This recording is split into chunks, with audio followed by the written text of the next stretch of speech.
In the quiet, rust-red earth of Koro, a story of incredible transformation was about to unfold. The village was a collection of faded mud houses, powered by a single sputtering generator. The air was thick with heat and the smell of dust. This was the home Tyson, a young, brilliant geologist, returned to after years of studying abroad. He stepped off a dilapidated bus, his crisp white shirt a stark contrast to the world he had left behind.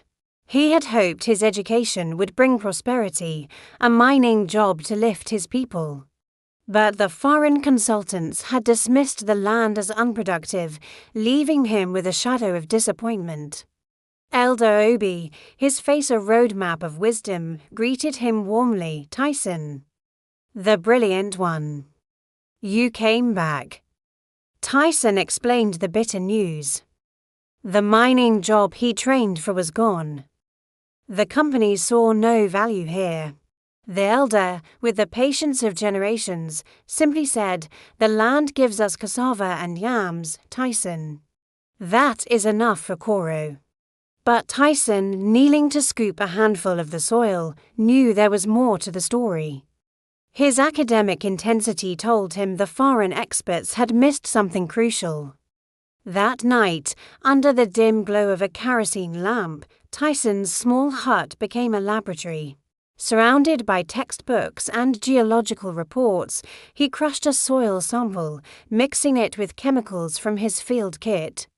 Holding the powder to the light, he saw it wasn't glowing, but it had a strange, reflective quality. He pulled out a pristine geological survey map and overlaid it with his own notes. He traced a forgotten river path, his finger stopping abruptly on a single point. A realization hit him like a lightning bolt. He slammed his hand on the map. They missed the substrata fault line. The seismic readings. They were all wrong. This wasn't iron ore. It was lithium monazite. The key to the future was right beneath their feet. The next day, Tyson stood before the village elders, assembled under the ancient assembly tree. They listened with a mixture of skepticism and polite boredom. Elder Obi voiced their doubts. "You are trying to tell us that the very dust we have walked on for centuries is worth more than gold, my son." Tyson held up his phone. "Not gold, Elder. The future. The battery in this phone is built from this. The engines of the foreign companies' trucks, they need this to run. We are sitting on enough lithium monazite to power the next generation." A younger, impatient elder named Agbo scoffed, "Show us, book boy. Show us what you learned across the sea." Tyson was ready. He presented two identical samples of local rock. One was dull and rough. The other he had polished and treated with a mild acid from his kit. "This is our rock," he announced. "Dull, heavy. But look closer." He shone a small lead flashlight onto the treated stone.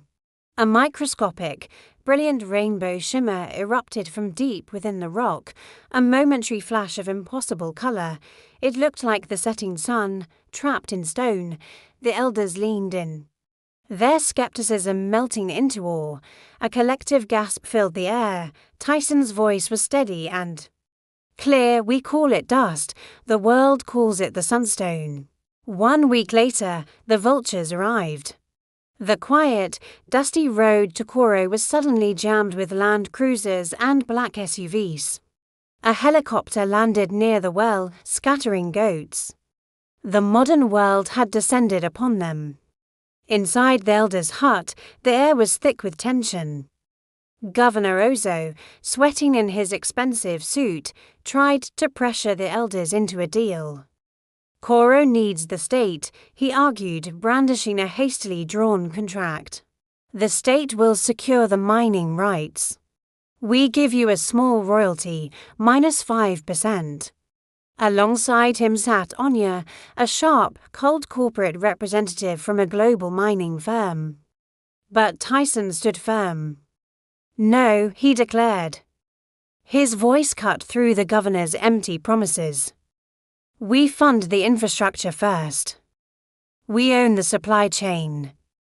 Enya's company pays a 20% equity stake to the Koro Community Trust, managed by Koro's own people. Enya's eyes narrowed. That is unprecedented. Unrealistic. Tyson didn't flinch. The world is running out of monazite. This village has the purest reserve. You want it, Enya. Then this town becomes a partner, not a victim. A heavy silence filled the hut. Enya looked at the governor, who quickly looked away. He knew Tyson held all the cards, not just the resource, but the knowledge to leverage it. Enya turned back to Tyson, a grudging respect in her voice. You drive a hard bargain, Mr. Tyson. What followed was a metamorphosis. The quiet village of Koro was plunged into a rapid, high-energy transformation. The old cassava fields were torn up by massive dump trucks and earth movers. In a makeshift office, Enya signed the document, shaking Tyson's hand. The deal was done. Soon, a new, modern, solar-powered well was installed, pumping clear, clean water for everyone. A fleet of rugged vehicles, branded with the new Koro Community Trust logo, drove past the old, rusted-out bus. Construction workers in hard hats began erecting multi-story, glass-fronted office towers right next to the traditional mud huts. And Tyson, now in a sharp suit, stood proudly as a sign was erected, Koro, City of Sunstone. The change was not just happening, it was erupting. 3 years later, Koro was unrecognizable.